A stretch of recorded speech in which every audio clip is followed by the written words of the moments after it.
Assalamualaikum warahmatullahi wabarakatuh. Om Swastiastu, Namo Buddhaya, Salam Kebajikan, Shalom, Salve.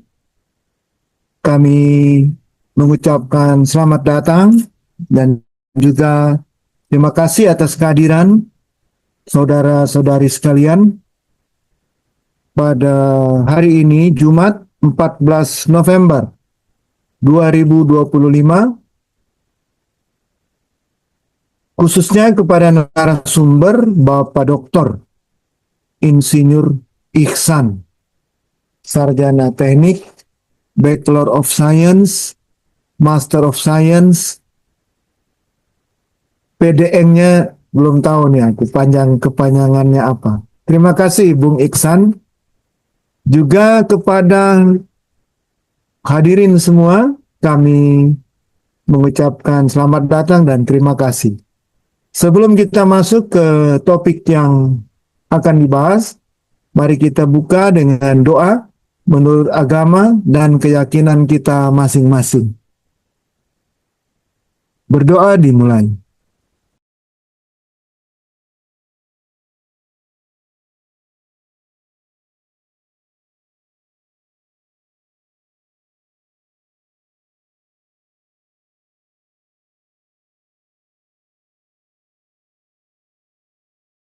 Berdoa selesai dilanjutkan dengan lagu Indonesia Raya, kemudian himne Universitas Indonesia.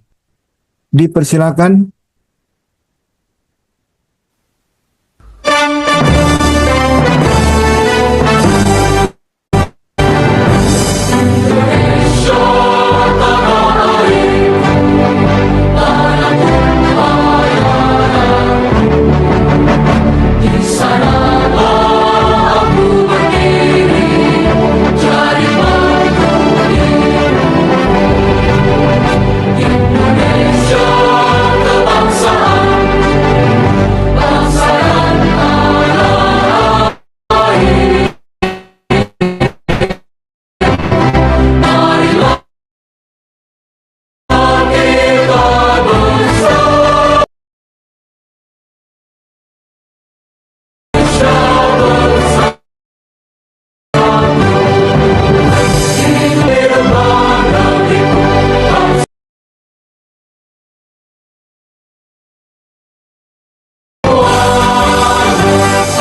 Narasumber kita hari ini seorang akademisi, juga praktisi, memiliki pengalaman lebih 17 tahun di bidang energi terbarukan, ekonomi sirkular, penjualan karbon, serta terlibat lebih dari 300 proyek, antara lain proyek geotermal, biodiesel, bioetanol, biomasa, biogas, alga, tenaga surya, tenaga angin, tenaga air, energi audit, dan sebagainya.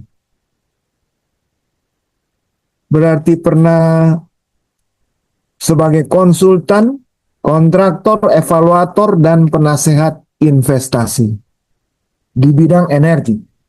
Pernah bekerja di kedutaan Kerajaan Belanda di Indonesia sebagai penasehat ekonomi sirkular, dan juga pernah memberi nasihat-nasihat bisnis kepada Awing Group Japan dan PT Bina Karya. Juga berpengalaman mengerjakan proyek-proyek kerjasama luar negeri dengan Bappenas, Kementerian Energi Sumber Daya Mineral.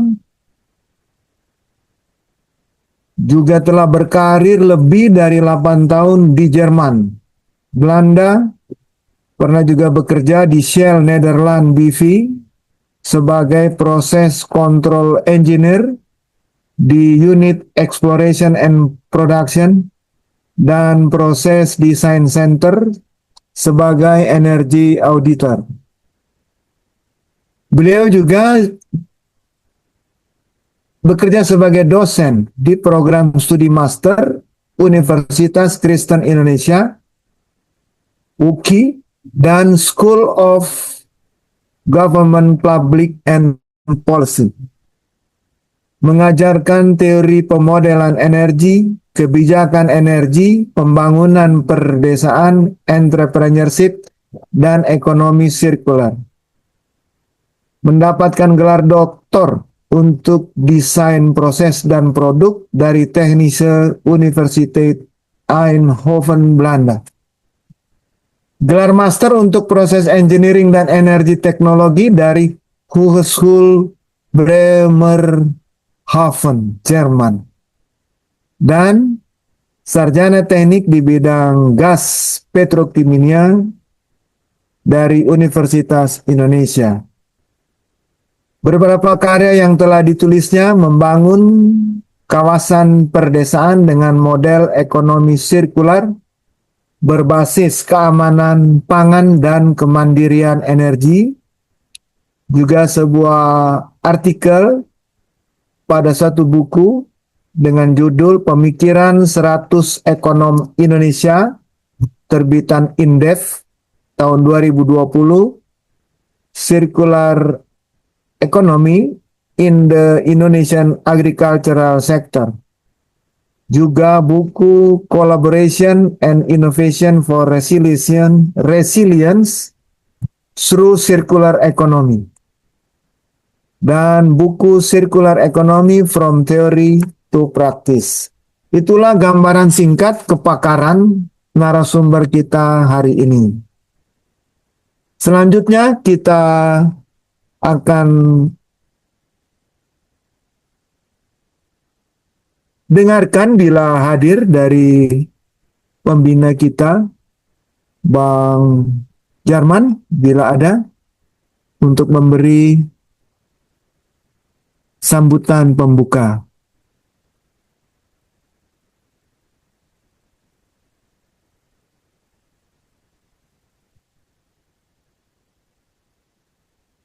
Kita langsung saja kalau begitu ke sesi pemaparan, sesi 1 dari narasumber, dan setelah itu akan dilanjutkan tanya jawab dengan panelis, kemudian sesi diskusi terbuka, siapapun boleh bertanya atau menyatakan pendapat di sesi ketiga, dan sesi terakhir penutup berupa pernyataan-pernyataan penutup dari narasumber juga panelis, sekitar jam 5 kurang nanti. Untuk itu mari kita masuk ke sesi pertama, tetapi diawali dengan jeda pemutaran video klip Citra Koperasi Energi Terbarukan Indonesia, Kopetindo.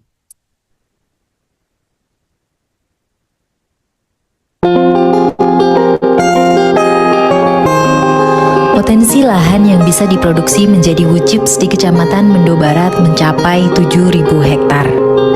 Ini salah satu contoh lahan kebun karet seluas 5 hektar yang siap dieksekusi dan diolah. Proses pengolahan wood chip dimulai dengan pohon karet yang ditebang dan dipotong dengan panjang 1 meter. Potongan karet tersebut dikumpulkan dan dinaikkan ke truk yang berkapasitas 7,6 meter kubik. Setelah penuh dengan muatan kayu, maka siap dikirim ke pabrik wood chips untuk diolah. Jarak dari kebun ke pabrik wood chips yang berlokasi di Desa Air Duren, Kecamatan Mendo Barat, Kabupaten Bangka sekitar 30 km.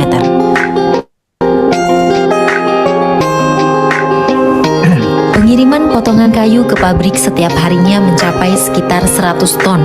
Potongan kayu diturunkan dari truk dan disusun menumpuk. Potongan kayu yang sudah lama menumpuk dipindahkan mendekati mesin pencacah untuk diolah. Kemudian, proses pencacahan kayu dilakukan oleh operator yang sudah terlatih dengan mesin pencacah berkapasitas 10 ton per jam yang akan menghasilkan wood chips berukuran 1-2 cm. Kemudian wood chips dimasukkan ke dalam truk untuk proses loading melalui konveyor selama 40-60 menit. Satu truk biasanya dapat memuat 6 ton wood chips. Wood chips dilakukan unloading pada area coal sheet. Proses unloading tersebut dilakukan menggunakan sistem hidrolik untuk memudahkan dan mempercepat penurunan wood chips dari truk. Unloading wood chips membutuhkan waktu sekitar 15 menit sejak penimbangan hingga truk meninggalkan area PLTU. Selanjutnya, wood chips dikirim ke PLTU yang berjarak sekitar 19 km. Setelah tiba di PLTU, truk ditimbang menggunakan jembatan timbang dan kemudian dicatat. Dalam satu hari ada 12-15 truk untuk pengiriman wood chips ke PLTU. Setiap pengiriman, bak truk juga dilengkapi dengan terpal penutup yang berfungsi untuk melindungi dari air hujan, selain itu agar wood chip tidak berterbangan. Proses pencampuran batu bara dan wood chips menggunakan bucket crane. Demikian proses pengolahan wood chips.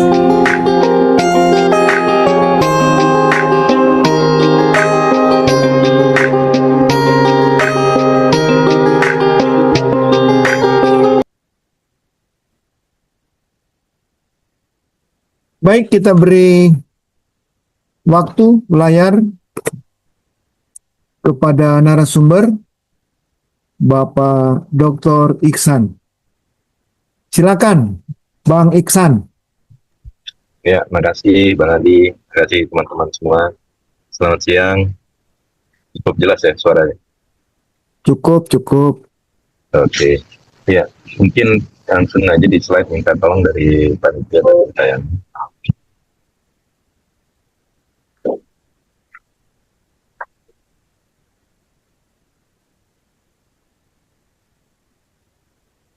Ya.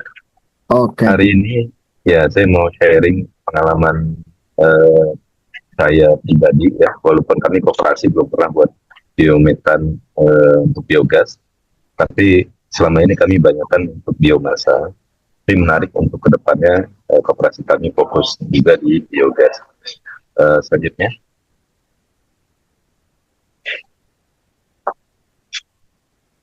Ya, selanjutnya.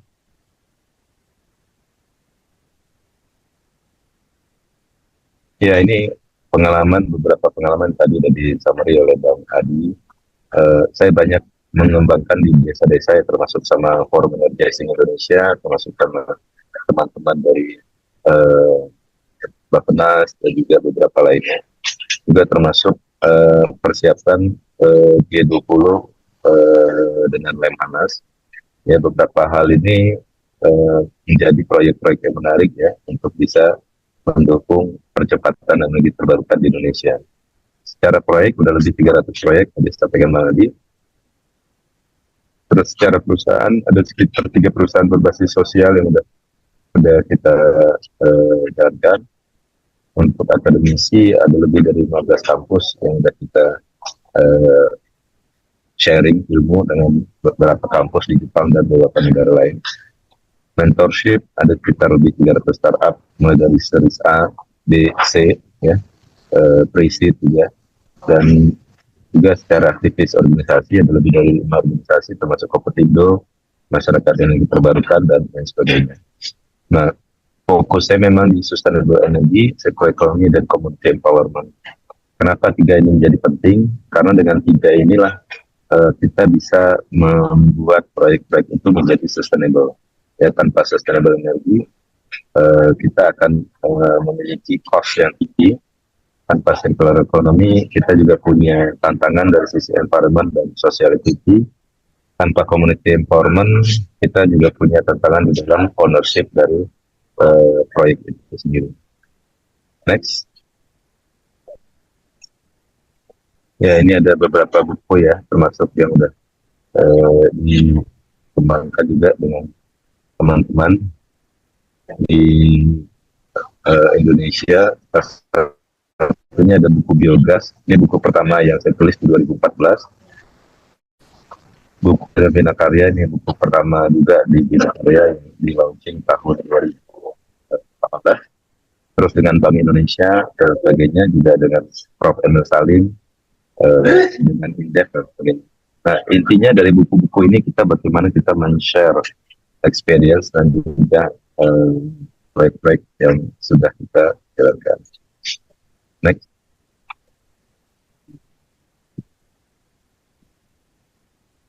Bersama teman-teman sudah punya paten ya, rumah dari sampah ya, ini ada di Bandung. Waktu itu dimulai dengan program KDRK, kita buat rumah yang berbasis pengolahan sampah. Ini ada di Bandung dan sekarang masih kita kembangkan juga untuk beberapa tempat lain dan sedang kita proses patennya, registrasi sudah, tapi tinggal nunggu keluar paten pending. Nah, ini dengan rumah ini kita bisa membuat rumah tanpa membawa material dari luar ya, jadi cukup ramah lingkungan, tidak membawa material dari luar sehingga mobilisasi greenhouse gas emission itu bisa kita hindari. Next. Ya, selanjutnya ya. Ya, ini kami punya koperasi namanya Kompetindo yang didirikan 14 Februari 2018 dan dari koperasi ini kebetulan beberapa kementerian terkait seperti Kementerian Koperasi, ISDM, Kemendesa, Kadin, Den, METI, ya, dan ini Dewan Energi Nasional, METI, Masyarakat Energi Terbarukan Indonesia, dan beberapa perusahaan swasta termasuk media ini ikut hadir dan meresmikan koperasi kami.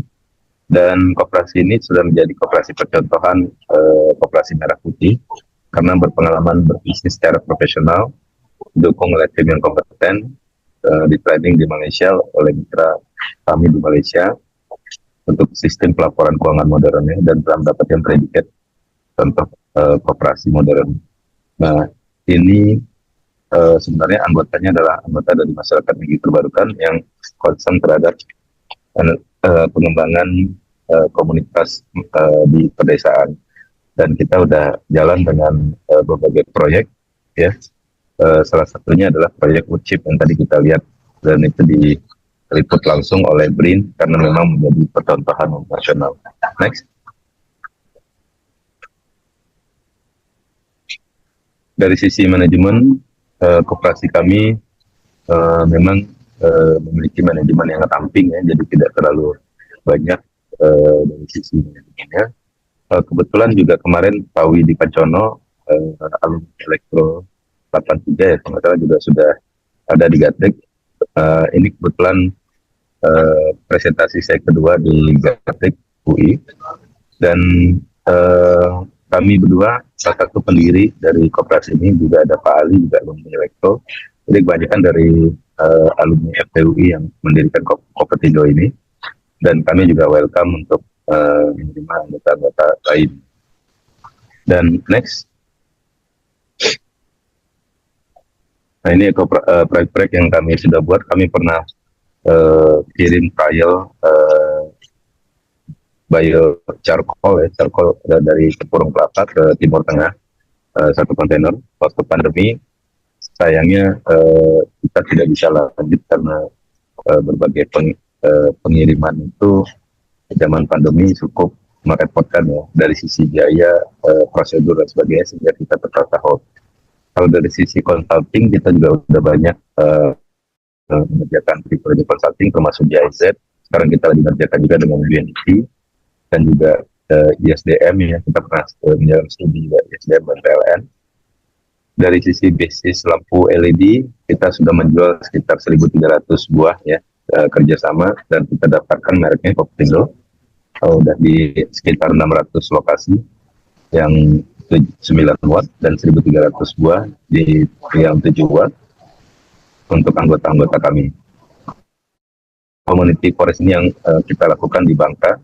Ini ada sekitar 2.000 hektar hutan dari bulan Juni di Sumatera Barat ya, juga kita lakukan di Sumatera Barat dan di Bangka.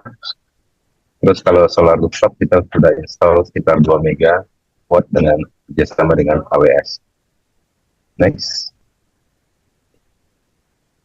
Kita kenapa biometan ini tertarik, menarik sekali, karena Indonesia mungkin hampir sekitar lebih dari 50% itu sampahnya adalah organik, dan sejarah biometan ini sudah cukup panjang ya, mulai dari tahun 3000 sebelum Masehi.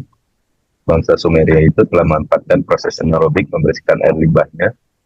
Jadi biogas atau yang kita sebut produknya biometan atau prosesnya kita sebut biogas, dan ini bisa menjadi turunan beberapa produk seperti listrik, panas, compressed biogas, atau juga liquefied biogas atau LPG atau compressed biogas.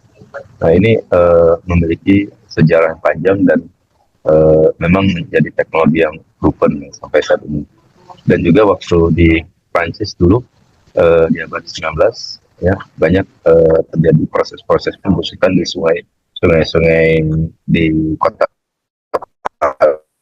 Paris. Mereka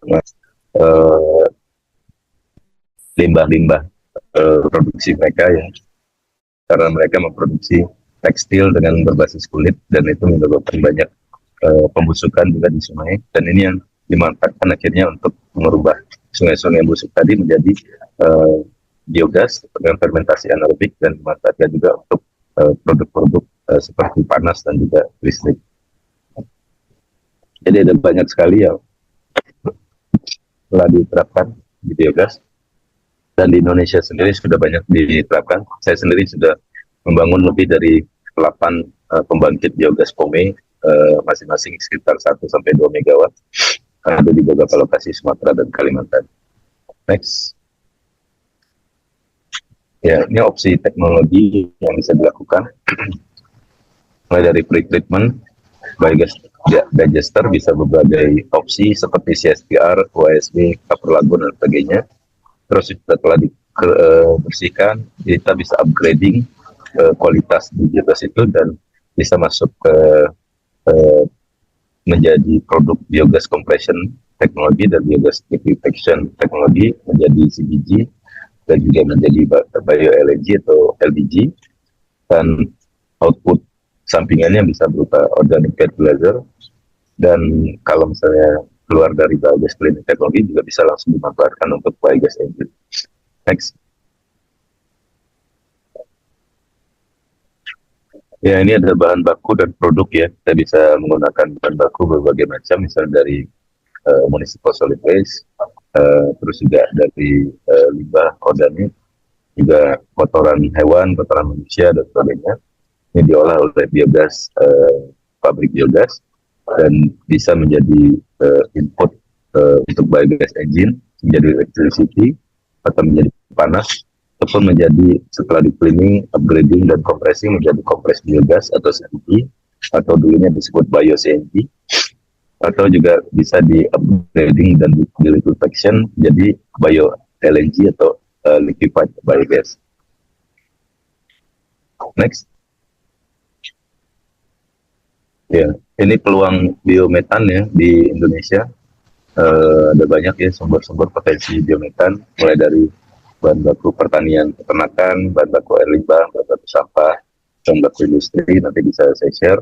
Di sini komposisi metan, CO2, dan nitrogen juga berbeda-beda. Produksi biogas unit dari berbagai kotoran dan juga limbah peternakan dan limbah pertanian juga berbeda-beda. Dapat dilihat di sini. Next. Ya, ini variasi yieldnya ya, berbagai macam substrate seperti bio waste, juga darah, juga kotoran hewan dan sebagainya. Ini bisa dilihat metan kontennya berapa dan biogas unitnya berapa. Selanjutnya, jadi potensinya sangat banyak ya. Ini contoh-contoh proyeknya seperti pengolahan air limbah. Ini dulu yang di 2014 sudah saya lakukan di PTPN 7 Lampung. Kita mengintegrasikan biogas itu dengan mikroalga untuk menjadi potensial biorefinery, sumber potensial biorefinery di Indonesia, untuk menghasilkan juga pupuk NPK dengan alga jenis alga spirulina. Jadi kotoran limbah pabrik sawit PTPN 7 kita manfaatkan untuk menjadi biogas digester, dan dari situ kita bisa manfaatkan juga untuk produk-produk turunan seperti bioproduk dan bioenergi. Next. Ya, ini yang tadi saya terangkan ya, integrasi biogas mikroalga dan wastewater, potensial biorefinery exhaust di Indonesia. Jadi inputnya nanti bisa berupa limbah dari pabrik. Limbah dari pabrik ini jadikan input menjadi biogas digester, dan produknya berupa bioenergi dan bioproduk. Next, ini 2014 kita kerjakan. Selanjutnya juga ada green data center yang sedang dikembangkan juga oleh teman-teman saya di Batam. Mereka sudah menggunakan bio LNG atau liquefied biogas. Mereka kirim dalam bentuk bio LNG untuk data center di Batam untuk menjaga tren dari green data center, karena mereka harus memiliki energi terbarukan sebagai sumber energinya. Next.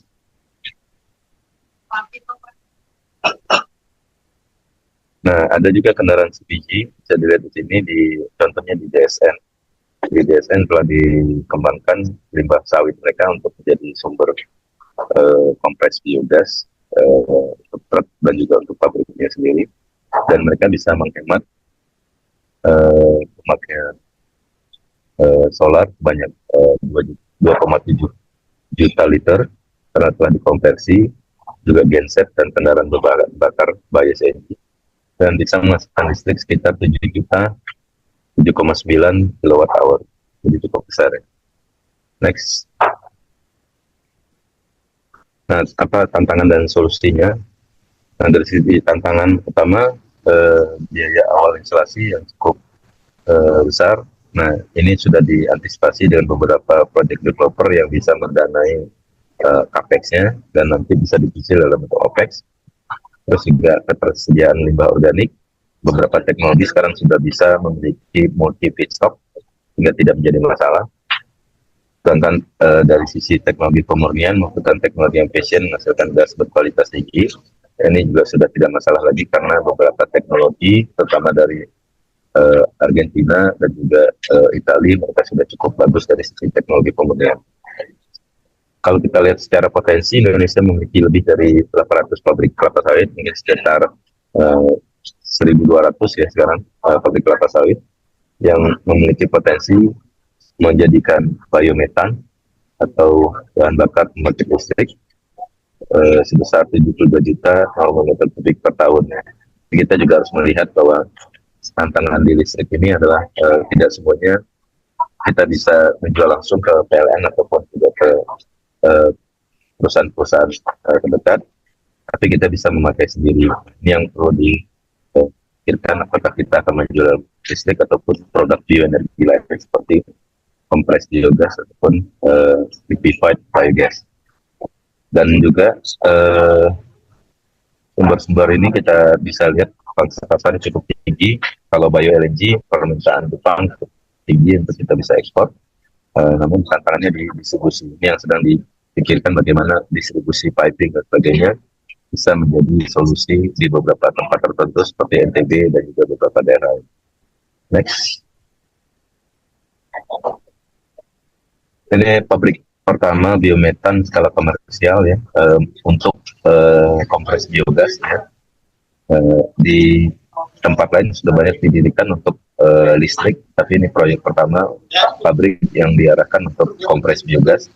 Ini dibangun oleh KIS di daerah Langkat dan dilakukan di PT United Kingdom Indonesia, lokasinya di Sumatera Langkat, dan dijual bio-CNG-nya ke Unilever.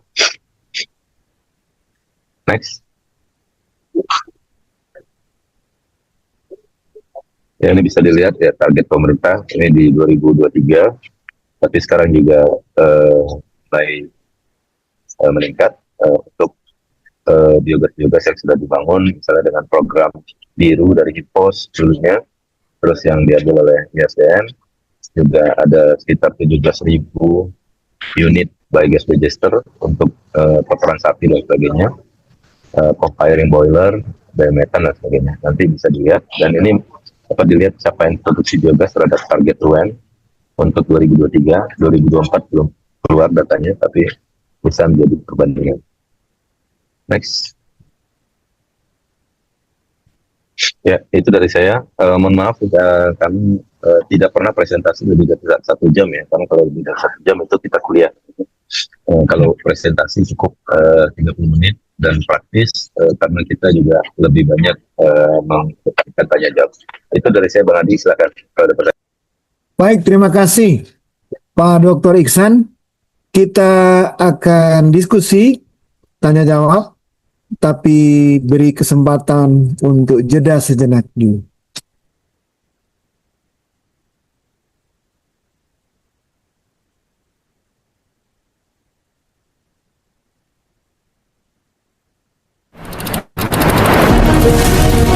Rasakan, bumi kita semakin hari semakin panas.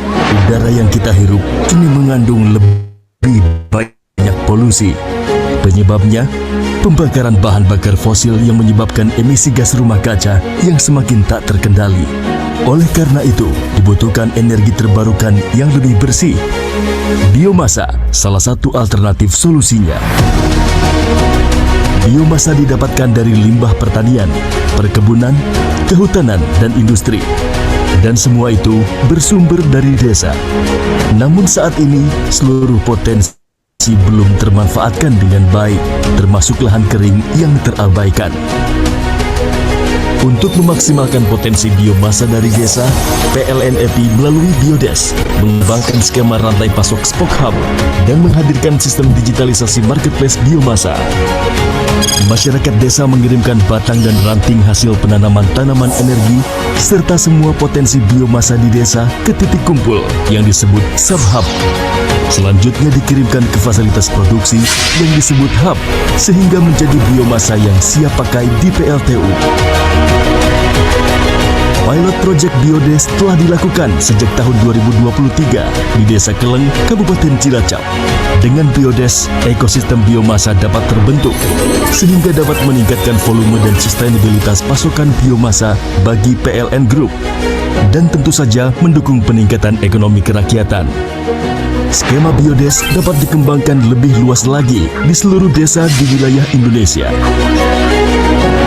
Biodes berakar di desa, menerangi Indonesia. PLN Energi Primer Indonesia, Energy of Life.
Baik, kita masuki sesi diskusi, namun kita rubah sedikit, kita buka diskusi publik dulu. Jadi siapapun boleh menyatakan pertanyaan maupun pernyataan yang akan dijawab langsung ditanggapi langsung narasumber. Silakan angkat tangan. Ini Pak Hengki. Kelihatannya sudah. Tapi headsetnya Pak mesti seperti minggu lalu.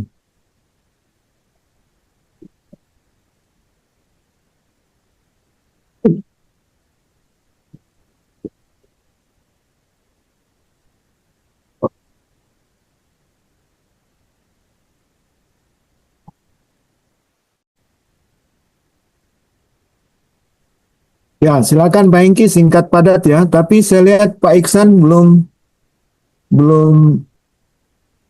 hadir. Sudah. Silakan. Emang ada masa pensiun tuh gitu. Gak mau diatur. Baca suka-suka aja gitu. Mau ngajar kan?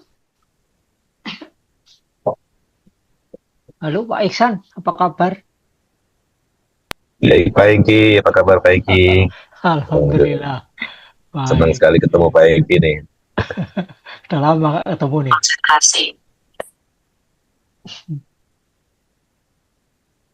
Gimana nih Pak? Itu saya tadi lihat itu ada 800 PKS Pak ya. Yang 300 kelihatannya keekonomiannya bagus tuh. Ya, lumayan itu Pak. Kayaknya Indonesia ini udah punya sekarang 1.400 kalau nggak salah. 1.400 ya. Iya. Iya. Wow. Bagus tuh. Kalau di effluentnya kita manfaatkan, Pak. Dari anaerobic digester kita campur dengan tandan kosong sawit, bisa diolah dengan sistem yang saya bikin, jadi arang dan pupuk karbon cair. Iya, betul Pak Hengki. Memang di Sumatera Utara, di Semangke itu lagi dibangun fasilitas konversi CBG menjadi LBG ya. Jadi kompres biogas mereka terima sebagai bahan baku, nanti outputnya adalah bio LNG atau LPG. Itu mereka nanti kirim ke Batam atau kirim ke Malaysia karena mereka punya kontrak besar dengan Shell untuk supply bio LNG atau LPG tadi. Nah, jadi kalau misalnya kita arahkan ke listrik, memang kendalanya di PLN, tapi kalau kita arahkan ke CBG dan bio LNG itu mungkin peluangnya lebih besar Pak. Kalau untuk otomotif Pak, untuk truk sawit itu kan banyak juga tuh.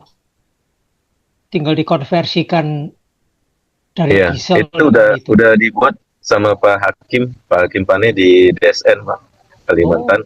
Mereka udah buat juga untuk CBG. Mereka udah konversi dengan konverter. Jadi udah banyak lah yang jalan. Cuma mungkin memang permasalahan kita itu publikasi itu tidak nyampe ya. Bahkan ISDM sendiri kadang-kadang tidak memiliki informasi yang akurat. Ini yang sayangnya lagi dalam proses juga untuk buat biometan fund ya di level nasional. Itu kalau sampai bisa dilaksanakan di Indonesia bagus banget tuh untuk mengurangi emisi gas rumah kaca dan sebagainya. Karena kan boleh dibilang limbah sawit untuk ngangkut FFP gitu. Itu akan bagus banget Pak. Circular ekonominya itu betul-betul jalan dan dalam negeri Pak. Betul Pak Engki. Ini yang perlu kita integrasikan dan ya mungkin permasalahan potasium dan lain sebagainya itu yang perlu dilakukan treatment di depan ya Pak. Ya. Oh ya, kalau di landfill gas itu ada masalah siloksan Pak. yang mengandung silika. Apakah di biogas dari sawit ini juga ada siloksannya? Itu Tahu saya nggak problem ada ya Pak. nggak ada Ya, ya? ya. Dan itu juga siloxane itu kan bisa dilakukan pre-treatment di depan, Pak. Jadi Betul. pre-treatmentnya bukan di belakang tapi di depan. Ini yang mau mengekstrak siloxane-nya itu supaya tidak masuk ke sistem. Hmm. Itu problem banget di landfill gas to energy itu. Itu namanya apa ICE-nya Pak ganti businya Pak karena ditutupi oleh itu silikat yang dari siloksan itu dan biaya Ya, untuk memurnikannya juga tidak murah gitu. Itu keluhan mereka. ya.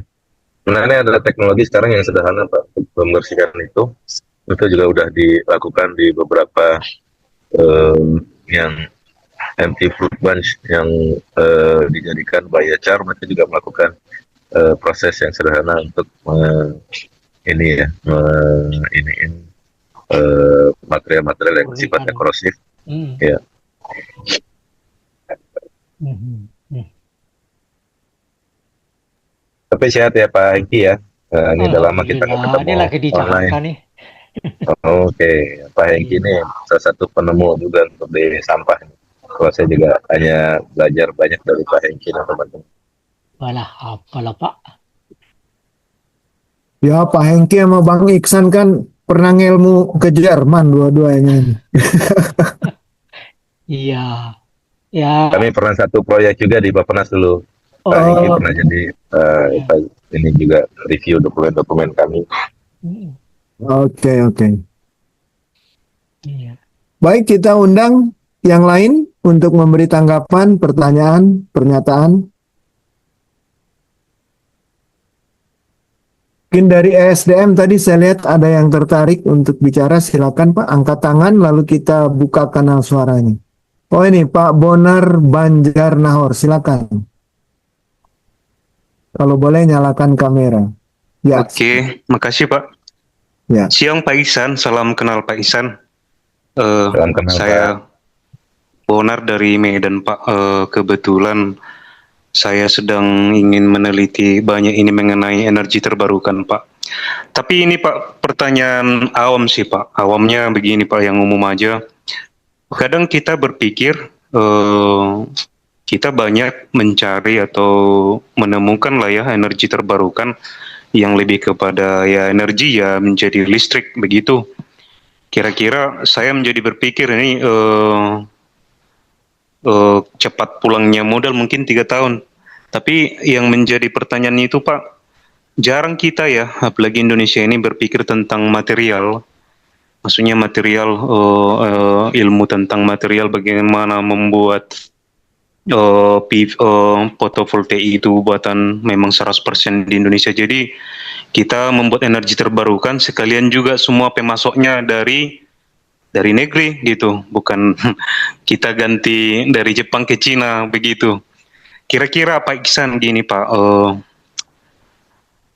kira-kira kalau untuk ini energi terbarukan rata-rata kan berapa kira-kira Pak ya kembali modal lah.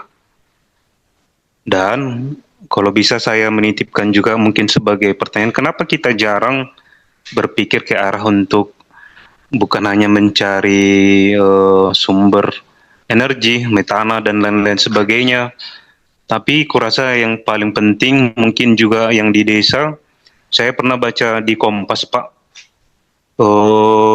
peneliti Jepang mengatakan ke depan itu penguasa itu adalah komunitas, seperti yang Bapak buat ini Pak Ihsan,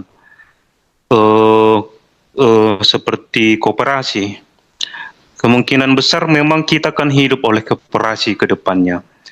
Kira-kira Pak, ada nggak rencana dari orang Bapak sih agar lebih out of the box buat koperasi tentang ya lebih banyak material-material yang membuat energi terbarukan kita dari A sampai Z memang dari negeri kita. Itu aja sih Pak Iksan. Salam kenal Pak. Salam kenal Pak Bonar. Makasih Pak Bonar, langsung saya jawab ya. Jadi dari sisi kementerian kita, memang kementerian kita energi baru terbarukan itu BTKE dan konservasi energi ini memang fokusnya kebanyakan listrik. Jadi saya juga pernah menanyakan kenapa tidak ada fokusnya untuk material ya, karena biomaterial itu jauh lebih banyak turunannya daripada listrik dan lebih simpel karena kita tidak usah berurusan dengan PLN untuk menjual dan juga nggak harus masuk dalam RUPTL. Jadi produk kita harusnya menjadi biomaterial produk gitu ya. Nah, tapi permasalahan tidak ada kementerian yang menaungi itu karena kementerian kita kebanyakan menteri apalagi SDM itu yang menaungi untuk energi terbarukan itu hanya fokus untuk listrik. Itu yang pertama. Yang kedua dari sisi koperasi ya, koperasi itu memang kalau Jepang kan dia udah sampai ke istilahnya itu dia 5.0 ya. 5.0 itu bicara komunitas. Dan juga Eropa itu sebenarnya dari dulu survive karena mereka dengan berbagai gonjang-ganjing di ekonomi eh, itu mereka survive-nya karena mereka punya koperasi-koperasi. Seperti Rabobank itu kan koperasi sapi ya di Belanda yang menjadi bank. Juga ada DEG itu juga koperasi juga di Jerman menjadi bank juga. Jadi beberapa hal itu yang koperasi inilah yang menjadikan ekonomi kerakyatan yang ini menjadi suatu ekonomi yang stabil ya. Karena kalau kita bicara kapitalisme itu pasti kita di-driven oleh berbagai kapital dari market. Kalau kita bicara sosialisme itu dia akan menjadi stabil karena mereka memiliki basis yang jelas ya dari sisi sosial dan juga itu mungkin poin yang bisa saya ini. Tapi saya juga setuju ini kan Pak Wiloyo mantan ketua umum METI, sebenarnya juga kami di METI, saya kebetulan pengurus METI udah 15 tahun masyarakat energi terbarukan. Nah dari zamannya Pak Gobel ini memang permasalahan kita itu adalah kita belum memiliki Kementerian Energi Terbarukan seperti di India ya. Di India sudah ada sehingga mereka bicara bukan hanya listrik tapi juga produk-produk turunannya. Karena kita bisa menggantikan produk-produk turunan itu dari bioenergi, biorefinery itu banyak sekali turunan yang bisa dihasilkan bukan hanya listrik. Kalau prinsipnya di Belanda itu kita hanya menjadikannya listrik atau dibakar itu kalau dia memang tidak bisa dimanfaatkan lagi. Nah, ini yang menjadi permasalahan Indonesia karena kita selalu berusaha menjadikannya menjadi listrik dan nanti tantangannya ada di RUPTL PLN dan juga eksekusinya di PLN. Ini mungkin tanggapan dari saya Pak Bonar. Terima kasih Pak Ihsan. Jelas Pak. Baik, Pak Bonar. Dari kampus atau dari instansi mana, Pak Bonar nih? Atau mahasiswa? Kebetulan saya dari wira swasta Pak, Oke. tapi sedang melanjut itu aja. Oh, ya, ya. Baik, Iya Pak. Terima kasih Pak. kita undang yang ingin menanggapi. Tampaknya Pak Latif ini udah ingin bicara. Dah.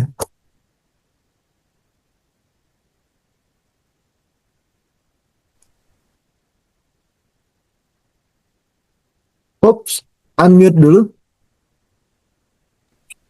Ya, sudah. Telat masuk Pak, ini Pak Ihsan teman sih, cuman telat masuk jadi nggak ngikutin dari tadi Pak Edi. Jadi saya dengar dulu deh. Ini soalnya ada jam berapa tadi itu? Jam 8 mulai, jam 7 mulainya tadi ya. Jadi Salam Pak Latif. Ya, senang sekali bisa. lanjut dulu Pak. Baik, baik. Ya. Ya kebetulan saya juga share tadi di chat itu kita Kompetindo dan Listrik Indonesia akan mengadakan turnamen biliar ya, untuk sektor energi dan mungkin teman-teman ada yang tertarik silakan di 29 sampai 30 November untuk bergabung dengan kita. Silakan.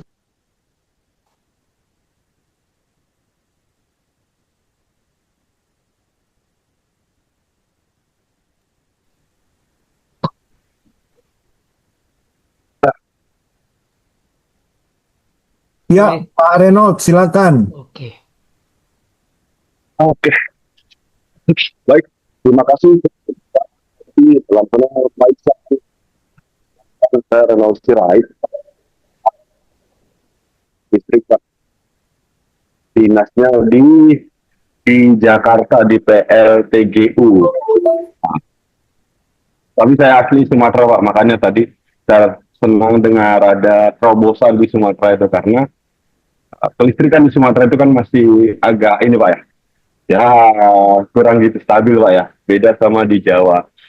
Nah, yang mau saya tanyakan terkait tadi selanjutnya bahwa apakah bapak-bapak ini pernah ditawari gitu Pak, diajakin masuk ke Dewan Energi Nasional gitu Pak. Nah, karena kayaknya susah kalau ya politisi-politisi ini kan terkadang gitu Pak. Sementara kayak Bapak, Pak Hengki itu kan sudah melihat ke lapangan, sudah melakukan gitu Pak. Dan kalau kita bicara dengan kenapa kita itu kan Eropa saja, Eropa itu utamanya menggunakan teknologi energi baru terbarukan. Sementara kita apakah mungkinkah misalnya nanti di RUPTL PLN itu kan sudah ada juga Pak, muncul NRE itu sudah lumayan ditingkatkan Pak kalau nggak salah saya. Dari setiap 5 tahun itu ditingkatkan di RUPTL. Apakah Bapak pernah ada nggak inisiatif gitu loh Pak, maksudnya ya Pak, apakah main grid kecil gitu loh Pak, karena kalau kita bergabung ke sistem, nanti pelan-pelan membangunnya bahwa dari Sumatera, dari ujung barat ke ujung timurnya gitu Pak. Saya merasa kalau yang Bapak bilang tadi, kenapa ini? Karena memang kalau listrik itu kan udah kayak udara Pak ya bagi kita. Jadi memang hal yang sangat penting, hal yang ya gitulah, penting untuk masyarakat gitu Pak. Itu saja Pak, saya pernah kemarin itu saya tertarik Pak tentang biomasa, bioenergi, konversi pembakaran dari batu bara, dari energi fosil ke penggunaan etanol kah atau amonia kah, atau dari turunannya CPO dari bekas tankosnya tankosnya kelapa sawit. Itu kan hal yang menarik sebenarnya untuk dibahas, karena kita Indonesia punya kemampuan, punya hal yang bisa dilakukan gitu Pak. Kalau supply chain-nya mungkin bisa kita adu gitu Pak. Itu Pak. Terima kasih Pak buat insight-nya. Semoga sehat. Terus berbagi Pak, terutama di Sumatera itu Pak. Terima kasih Pak. Terima kasih Pak Adi. Terima kasih Pak Reno. Ya, mungkin langsung saya jawab. Kebetulan saya 2 tahun membantu Dewan Energi Nasional di bawah proyek UNOPS ya. UNOPS itu UN Operational. 2 tahun 2022 sampai 2024 waktu itu kita bantu untuk persiapan kebijakan energi nasional ya, dari diskusi panjang dengan Dewan Energi Nasional. Kenapa saya tidak tertarik untuk ada di dalam DEN? Karena ya saya masih berpikir bahwa DEN itu lebih sifatnya politis, sedangkan saya tetap ingin ada di 2 jalur, yaitu akademisi dan juga praktisi. Nah, yang 2 ini menjadikan kita lebih membuka wawasan ya. Tadi kalau kita bicara proyek dengan DEN itu selama 2 tahun, sebenarnya kita membandingkan perbedaan target juga antara kebijakan energi nasional, RUPTL, dan juga target-target dari RUKN dan sebagainya. Nah, ternyata Indonesia itu punya banyak dokumen yang targetnya berbeda-beda. Jadi kita harus mensinkronisasi untuk kebijakan energi nasional itu supaya angkanya itu tidak antara NDC terus juga net zero itu juga beda-beda angkanya. RUPTL juga beda sendiri. Nah, ini yang menyebabkan pelaksana itu juga menjadi bingung gitu. Yang pertama. Yang kedua dari sisi energi ya, kenapa energi itu penting dibahas, bukan hanya listrik, karena kita bicara bahan bakar itu, pemakaian bahan bakar itu jauh lebih banyak daripada kelistrikan ya, dan apabila kita bisa menggantikan bahan bakar baik itu solar ataupun bensin dengan energi terbarukan, ini menjadi peluang terbesar Indonesia menjadi bangsa yang sustainable di sisi bioenergi. Karena bioenergi ini teknologinya bisa kita kembangkan sendiri, teknologinya nggak rumit. Indonesia sudah banyak baik itu biogas, pyrolysis, biomass dan sebagainya, kita bisa buat sendiri kok semuanya. Berbeda kalau kita bicara solar PV, beda kalau kita bicara hidro yang besar-besar ya, itu perlu riset dan ini yang juga panjang. Walaupun sekarang beberapa hidro power udah Francis turbin itu udah punya beberapa lokal yang bisa diproduksi ya. Tapi memang kalau kita bicara bioenergi, ini peluang terbesar kita menjadi negara yang punya sustainable energy berbasis bioenergi. Itu mungkin Pak Reno, dan kenapa saya dan Pak Widi Pancono yang sebelumnya menjadi dan juga beberapa teman seperti Pak Hengki dan juga yang lain itu fokus di bioenergi, karena kita daerah yang satu-satunya punya lintasan katulistiwa ya.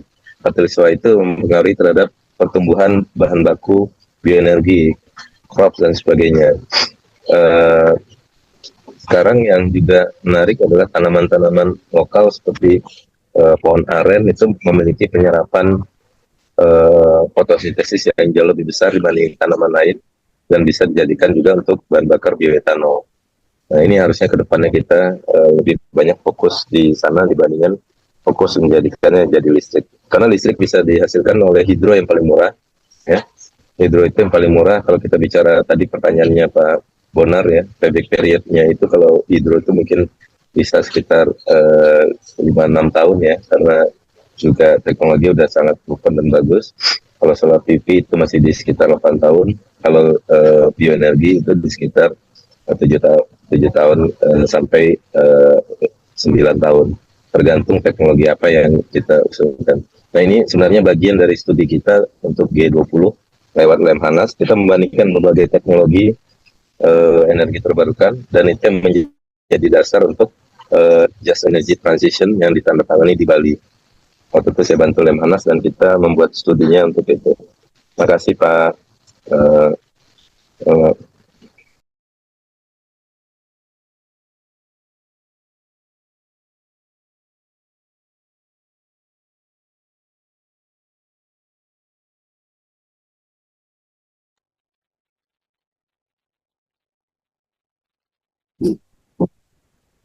Ditunggu partisipan lainnya untuk bertanya atau menyatakan pendapat. Terima kasih Pak Iksan buat insight-nya. Semoga lebih baik Pak ke depannya Pak ya, untuk energi di Indonesia dan di Sumatera itu. Terima kasih Pak. Iya, makasih Pak. Itu kemarin juga kebetulan saya bantu UNDP juga dengan PLN Engineering Pak. Kita bantu ada 23 desa di Sulawesi dan Kalimantan untuk berbasis solar PV. Itu tahun 2024. Proyeknya selesai, itu pendanaan dari Korea. Ini juga salah satu kerjasama PLN yang menurut saya juga menarik ya, karena PLN Engineering langsung terjun sebagai reviewer dokumen kami.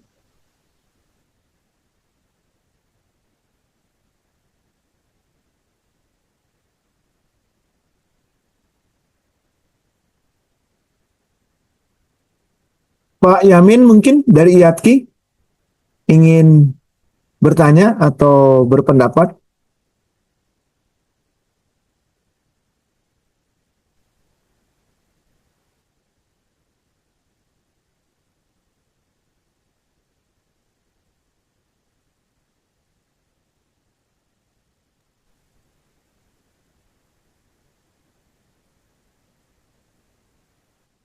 Suaranya belum keluar Pak Yamin.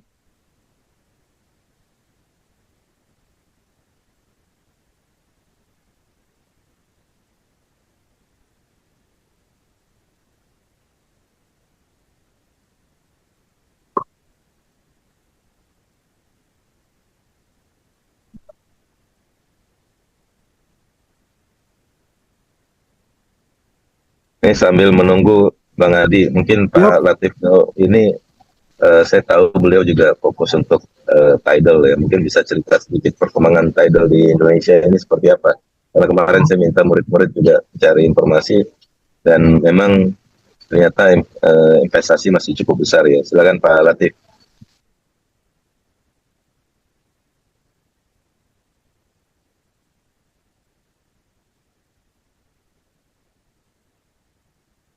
Lagi nggak monitor sepertinya.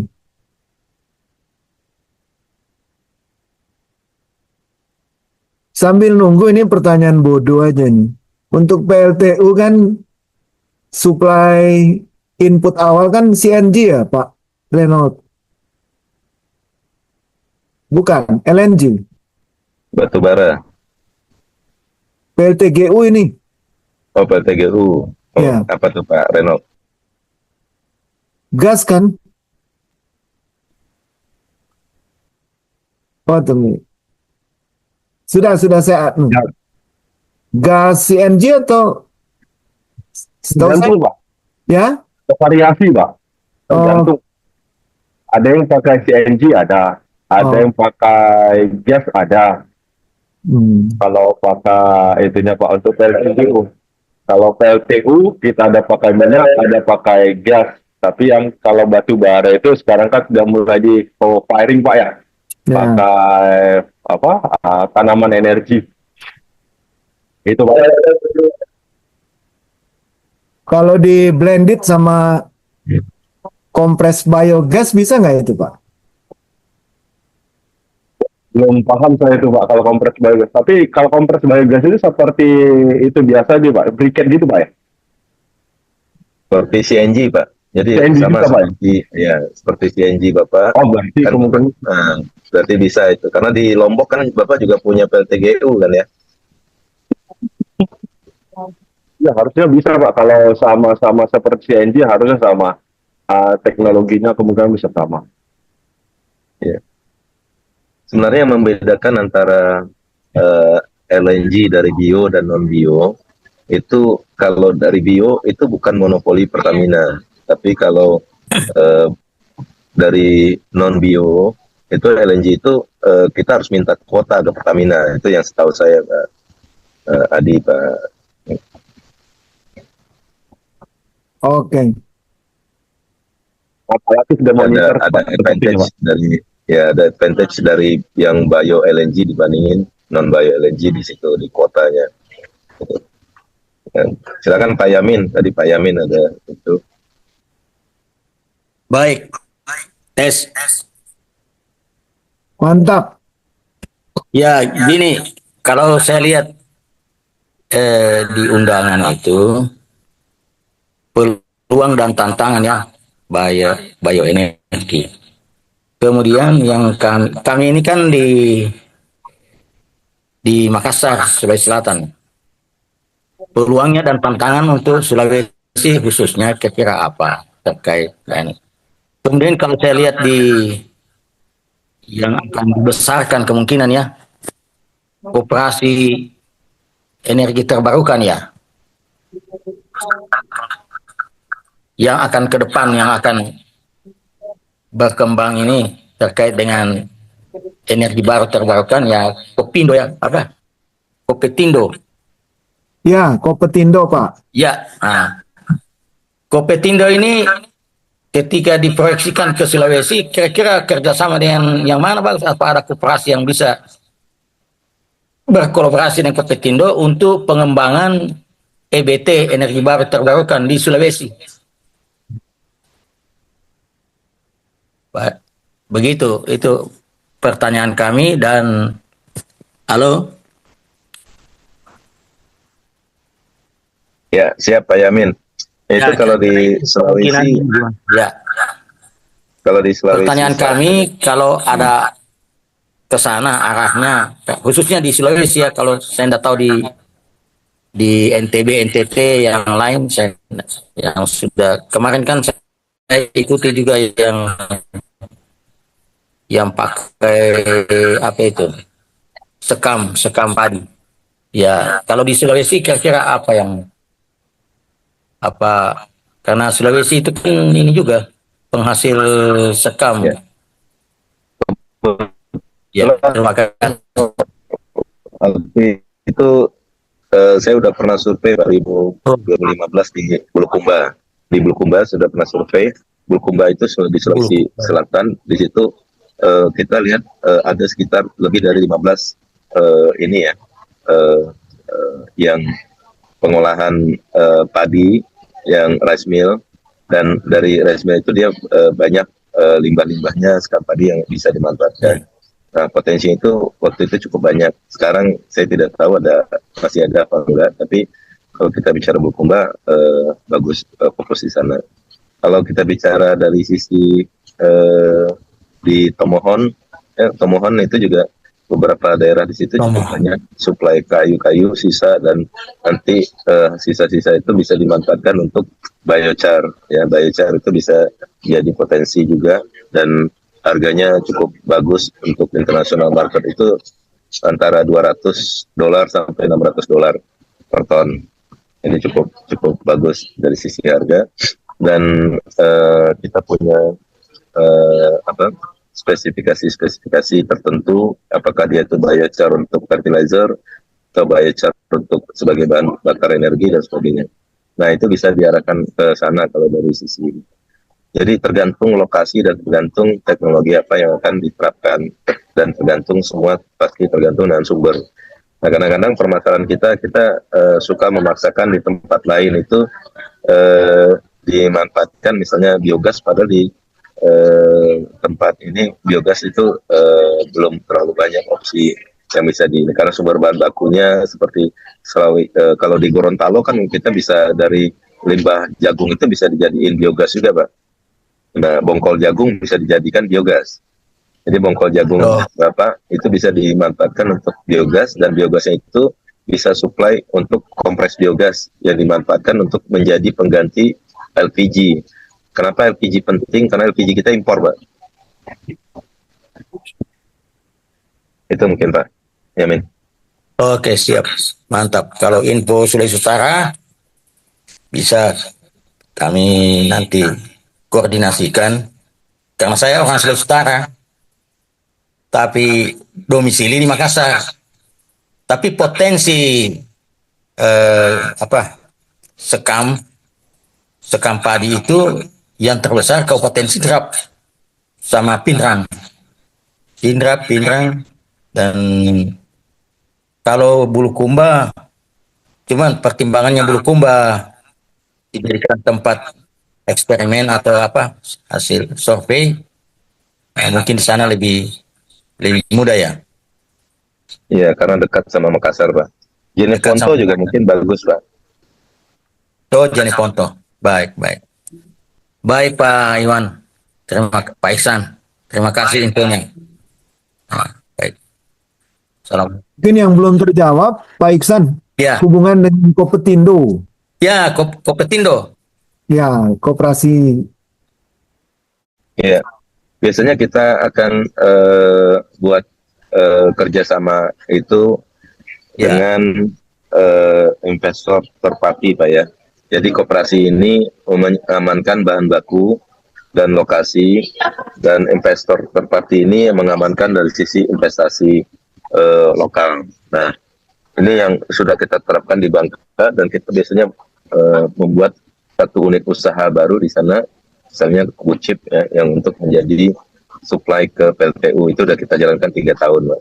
Nah, kalau misalnya kita mau masuk ke Sulawesi, kita tergantung juga apakah tim kita bisa siap untuk ekspansi ke Sulawesi, atau ada investor di sana yang tertarik.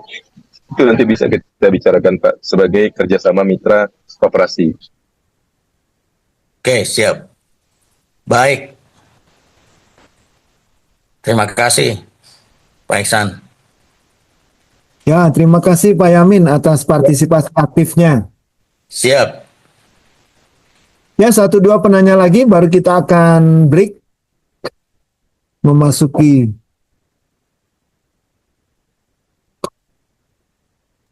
Saya izin nanti Pak Adi ya, nanti karena nanti 3:30 ada meeting lain.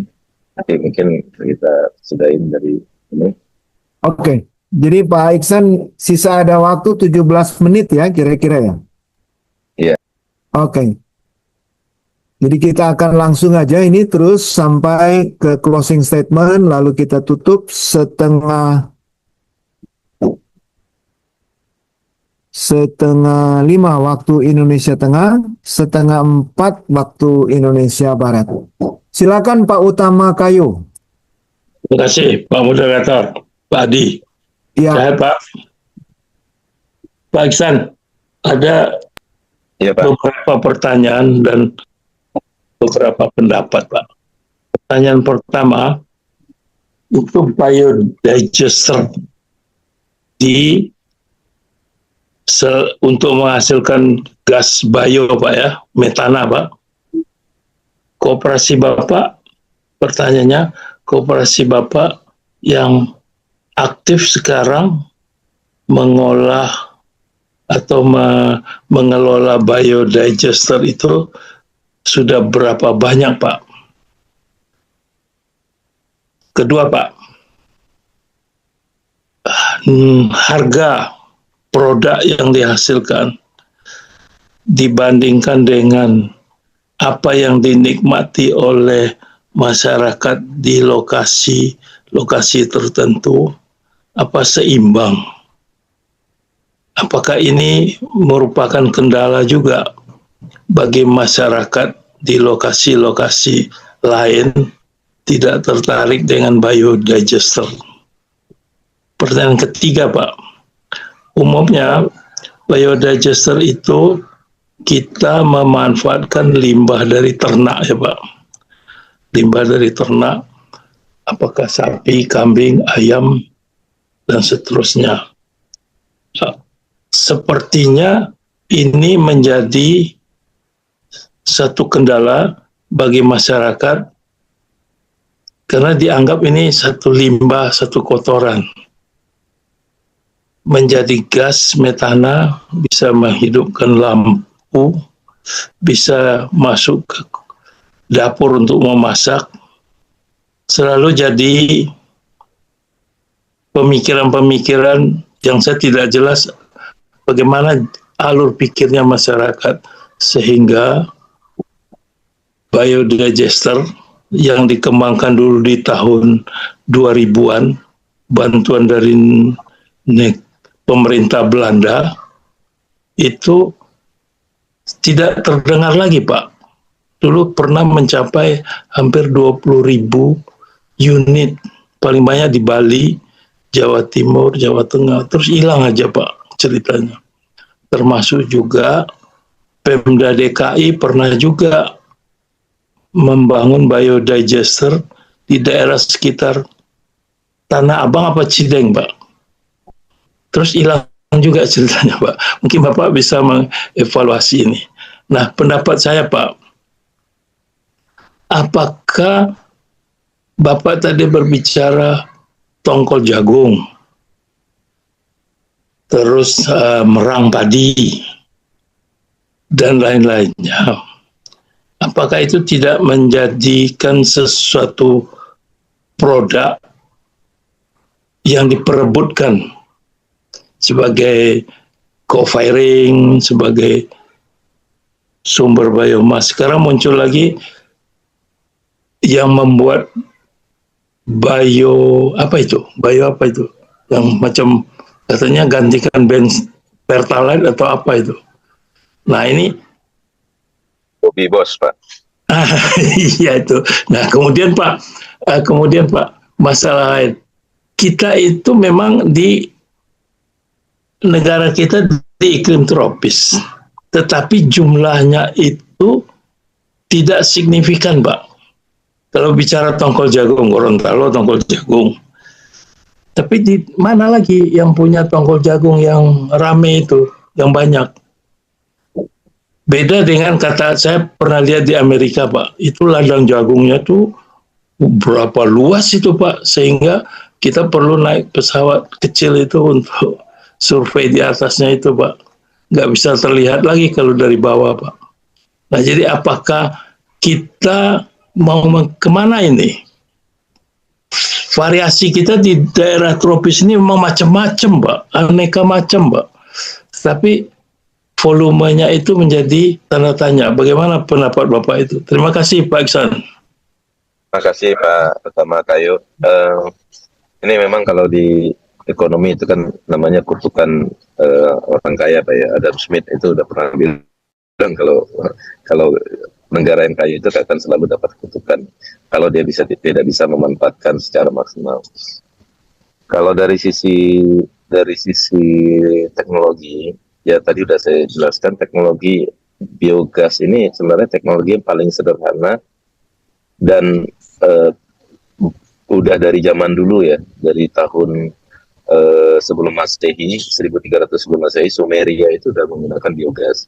Dan teknologi ini bisa dikembangkan secara lokal, ya udah banyak sekali di Indonesia teknologi, mulai dari teknologinya HIFOS dulu yang maksud Bapak yang didanain oleh Belanda, itu keluar dengan proyek-proyek biru. Tadi di slide saya juga sudah saya sampaikan, itu masih ada Pak, 2023, 2024 mereka ada sekitar 50.000 digester itu masih ada ya. Kemarin saya juga ketemu Sandra ya, dulunya orang biru sekarang masih di FOS, itu juga Mbak Sandra juga bilang masih berjalan ya. Cuma karena pengolahannya itu ada di ISDM itu nggak semasif dulu promosinya. Nah kalau dari sisi teknologi yang membedakan antara program HIFOS zaman dulu sama program biru zaman sekarang. Zaman dulu itu HIPOS itu membuat operator-operator yang ada di lokasi sendiri, jadi termasuk perbaikan dan sebagainya mereka melakukan. Nah kalau di sini nih di Indonesia setelah program biru masuk itu tidak semasif dulu.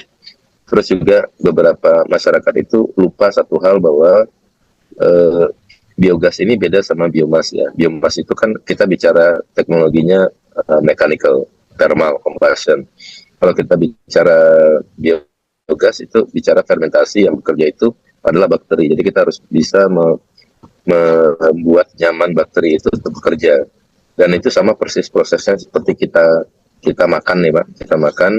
Kita makan selalu misalnya yang padat nanti di dalam perut itu pasti ada saliva yang melunakkan. Nah di perut itu terjadilah proses fermentasi. Nah makanya kita juga kalau kita terlalu makan yang bergas, beragi, itu kita keluar angin dan sebagainya, itu karena prosesnya itu mengeluarkan gas-gas yang hasil produksi itu. Persis sama seperti tubuh kita. Itu yang terjadi di biogas, dan ini teknologi yang sudah sangat-sangat tua. Jadi kalau dari sisi kebanyakan itu orang tidak paham bahwa kita menjaga bakteri itu untuk bisa bekerja, termasuk kita tidak boleh mencampurkan keluaran dari rumah itu dengan deterjen, karena deterjen akan membunuh bakteri-bakteri tersebut. Nah ini menyebabkan beberapa digester itu tidak berfungsi lagi karena bakterinya sudah mati duluan. Dan itu yang menjadi permasalahan utama di beberapa digester yang tidak dipelihara dengan baik. Itu mungkin Pak, kalau dari sisi ini. Baik, waktu kita ya. Sisa 4 menit ya, Bang Iksan. Kita masuk aja ke penutup, sekaligus mendengarkan closing statement terakhir dari Bang Iksan. Tapi sebelumnya yang didaulat dan tampaknya sudah bisa untuk menyampaikan sesuatu, Pak Latif Gau, silakan.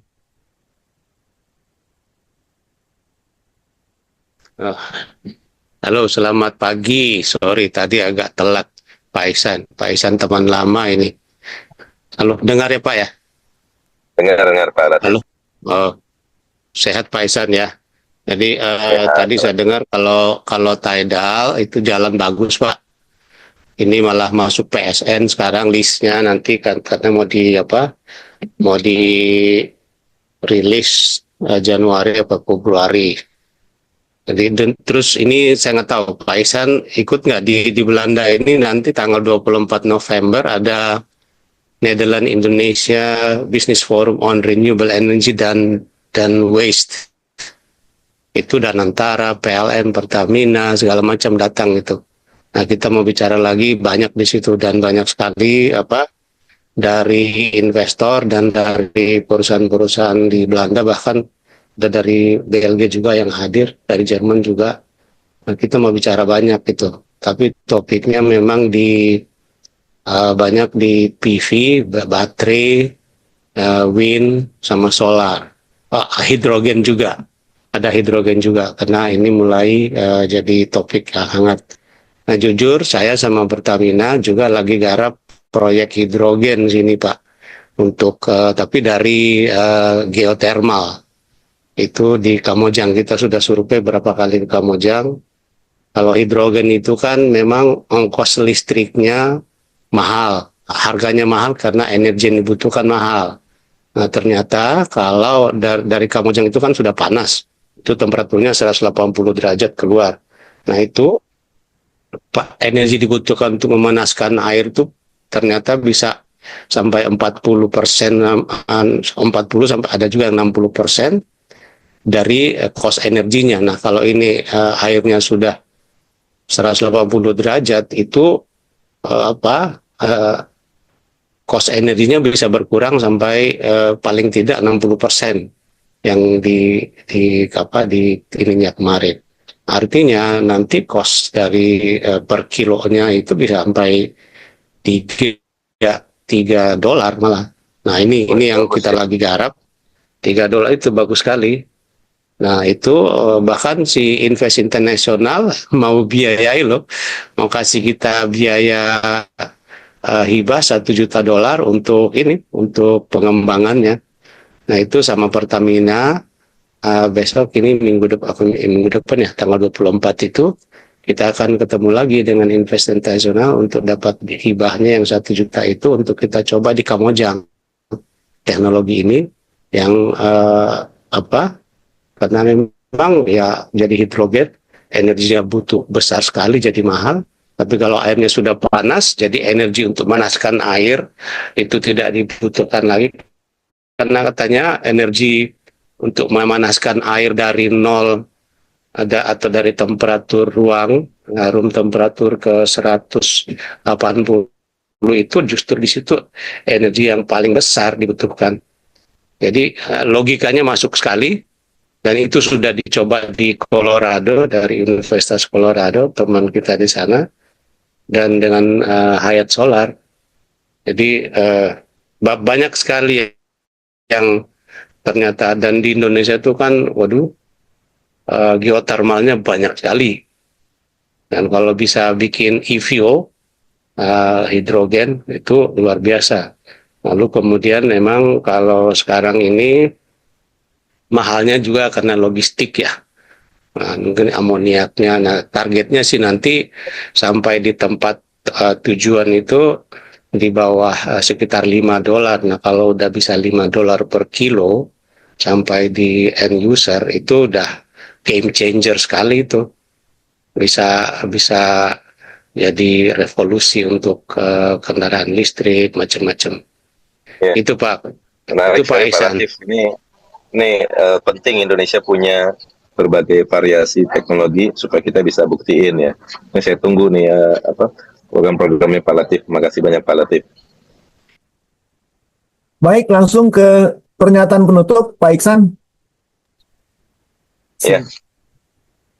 Terima kasih semuanya. Lebih dan kurang mohon maaf kalau ada yang saya salah menyampaikan atau yang kurang lengkap. Mungkin yang perlu saya tekankan adalah Indonesia itu terdiri dari negara yang ada di lintasan khatulistiwa ya, dan matahari itu menjadi sumber energi kita, dan dari sumber energi itu tumbuhlah biomasa dan juga bioenergi lainnya ya. Dan ini yang dibutuhkan oleh kita ke depannya. Mungkin akan lebih banyak bioenergi yang bisa diciptakan, pengganti solar, pengganti bioetanol dan sebagainya ya, bukan hanya Bobby Boss ya, tapi juga banyak sekali yang bisa dikembangkan di Indonesia. Dan dari sumber-sumber tadi ya, baik itu limbah sawit, limbah pertanian jagung, dan limbah-limbah perkayuan dan sebagainya, kita bisa menjadikannya menjadi biochar atau charcoal, bisa menjadikannya menjadi biomasa sebagai co-firing, atau bisa menjadi biogas untuk pengganti LPG ataupun lainnya. Ini yang menjadi PR kita, karena di RUPTL PLN sendiri bioenergi itu masih sangat kecil porsinya, masih banyak solar PV, hidro dan lainnya ya, sehingga kita harapkan ke depannya bioenergi itu lebih punya martabat, porsi, dan juga pengembangan yang lebih pasti di Indonesia. Makasih. Dan jangan lupa bioenergi ini juga membuka lapangan pekerjaan jauh lebih banyak daripada solar PV, wind, dan juga hidro ya. Karena kita bisa bandingkan per hektarnya itu jauh lebih banyak menggunakan bioenergi dibandingkan juga fosil dan juga energi terbarukan lainnya. Baik, terima kasih Pak Iksan. Kami panitia mengucapkan terima kasih atas paparan, materi, pengetahuan, ilmu, pengalaman. Luar kepala semua saya lihat jawabannya menyatakan kompetensi yang sudah mendarah daging. Untuk itu kami beri apresiasi, mudah-mudahan semakin jaya, semakin hebat di masa depan karirnya. Sebelum ditutup, saya umumkan untuk minggu depan kita masih tentang bioenergi, khususnya di PLTU Babelan. Materi akan disampaikan oleh Station General Manager Bapak Duriman Effendi dari PT Cikarang Listrindo Terbuka. Itu materi yang akan kita dengarkan Jumat, jam dan tempat yang sama. Akhirnya kita dengarkan lagu penutup dan mengucapkan juga kami panitia terima kasih kepada Pak Yamin, Pak Hengki Sutanto, Pak Latif, Pak Reno Sirait, Pak Bonar yang telah aktif berpartisipasi dalam webinar ini, serta yang pasif namun masih mendengarkan, memantau webinar ini. Ada waktu berjumpa, ada waktu untuk berpisah. Mari kita tutup dengan mendengarkan lagu Bagimu Negeri.